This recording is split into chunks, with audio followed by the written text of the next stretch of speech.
अब हम 6.5, ये थोड़ा सा मुश्किल है, आपने सही से देखना है। Find the tension in each court in figure if the weight of the suspended body is 980 Newton. इस जो है ना फिगर में देखें आप, इस फिगर में जो मास है, इसके जो मास है वो क्या है, इस बॉडी के मास 980 न्यूटन है। तो इसमें जो यहाँ पे जो टेंशन लग रहा है, यहाँ पे जो टेंशन लग रहा है और यहाँ पे जो टेंशन लग रहा है T1 T2 T3 आपने फाइंड करना है। तो इसको T1 वेट जो है 980 दिया हुआ है, और हम कैसे फाइंड कर लेते हैं हम देखते हैं इस क्वेश्चन में। इसमें सबसे पहले हम हॉरिजॉन्टल कंपोनेंट्स, चूंकि अगर कोई बॉडी यहाँ पे इस बॉडी की हम बात करें, अगर एक फोर्स यहाँ से 10 न्यूटन लग रहा होता और एक फोर्स यहाँ से इस तरफ 5 न्यूटन फोर्स लग रहा होता, तो हम 10 में से 5 माइनस कर लेते हैं। तो 10 माइनस 5 कर लें तो अगर इनके दरमियान एंगल 0, तो 5 न्यूटन हम कह सकते हैं। अगर एक फोर्स यहाँ इस तरफ लग रहा हो 10 न्यूटन और दूसरा फोर्स 5 न्यूटन भी इसी बिल्कुल इसी में इसी के पैरेलल लग रहा होता, तो हम सिंपली क्या कर लेते हैं 10 + 5 = 15 न्यूटन। लेकिन इस केस में क्या है, एक बॉडी है जिसपे एक फोर्स इस तरफ से लग रहा है, दूसरा फोर्स ऊपर से नीचे की तरफ लग रहा है, तो ना माइनस कर सकते हैं ना ऐड कर सकते हैं। इस वक्त इस सिचुएशन में आपने क्या करना है, रेक्टेंगुलर कंपोनेंट्स में इनको रिजोल्व करना है Fx और Fy में। तो सबसे पहले देखें T1 जो है ये हॉरिजॉन्टल कंपोनेंट्स है। इस जो हॉरिजॉन्टल कंपोनेंट्स पे अब जो फोर्स लग रहा है वो क्या है T1, और T2 नहीं कह सकते हैं। T2 जो हॉरिजॉन्टल कंपोनेंट के लिए हम क्या करते हैं Tx जो करते हैं, और Tx किस चीज़ के बराबर है, T cos theta. Horizontal component के लिए cos थीटा आएगा और वर्टिकल कंपोनेंट के लिए sin थीटा आएगा। तो जो हॉरिजॉन्टल कंपोनेंट है वो T1 = Tx के बराबर आएगा, और हॉरिजॉन्टल कंपोनेंट ये तो वर्टिकल ही है, ये वर्टिकल है, ये हॉरिजॉन्टल है, ये रिजोल्व किया हुआ है। तो हॉरिजॉन्टल के लिए आपने Tx लेना है, और हमारे पास Tx किस चीज़ के बराबर होगा, T2 cos थीटा के बराबर होगा। x जहाँ पे भी आए वहाँ पे हॉरिजॉन्टल कंपोनेंट की बात करें तो वहाँ पे cos थीटा आएगा हमेशा से। तो T1 = T2, यहाँ पे जो हमें रिजोल्व करना पड़ रहा है वो T2 रिजोल्व करना पड़ रहा है, क्योंकि T1 तो हॉरिजॉन्टल है, T3 तो वर्टिकल है। T2 क्या होगा,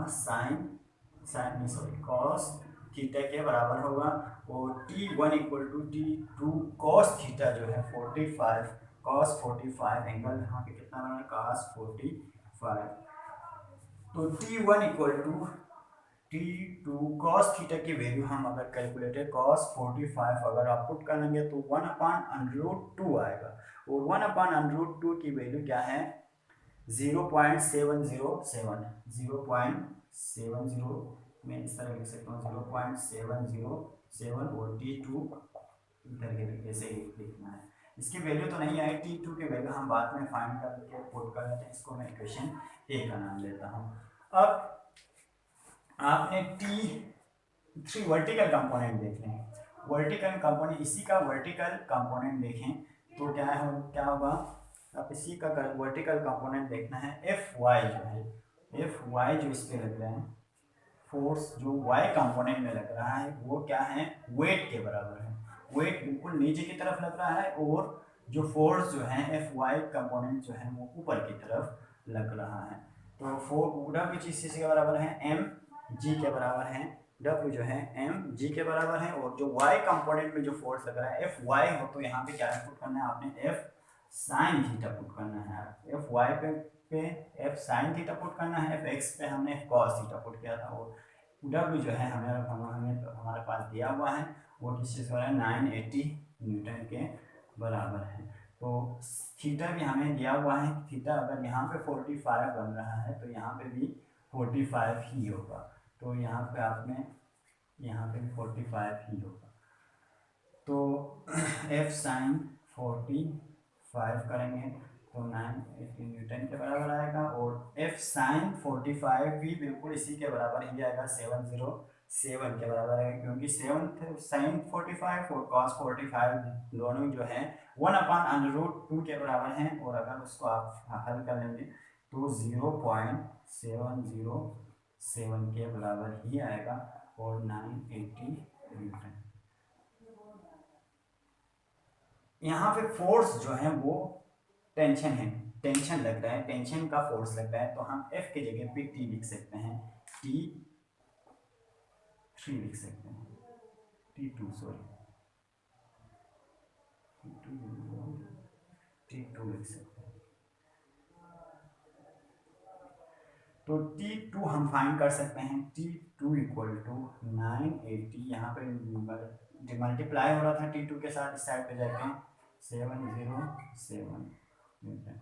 अब इसको इसके साथ डिवाइड कर लेंगे तो आपके पास T2 की वैल्यू आएगी, वो किस चीज़ के बराबर है, आप कैलकुलेटर से कर लें, 980 को 0.707 से आप डिवाइड कर लेंगे तो 1386 न्यूटन आ रहा है, 1386 न्यूटन आ रही है। आपके पास क्या है, T2। अब T2 की वैल्यू इसमें पुट कर लें, इसमें पुट कर लेंगे तो आपके पास T1 की वैल्यू एक आएगा, T1 इक्वल टू, आपने सीधे से करना है, मुझे यहाँ पे जगह नहीं बन रहा तो मैं यहाँ पे ही करता हूँ, 0.707, T2 की वैल्यू पुट कर लें 1386 न्यूटन, तो T1 की वैल्यू आएगी, वो क्या आएगी,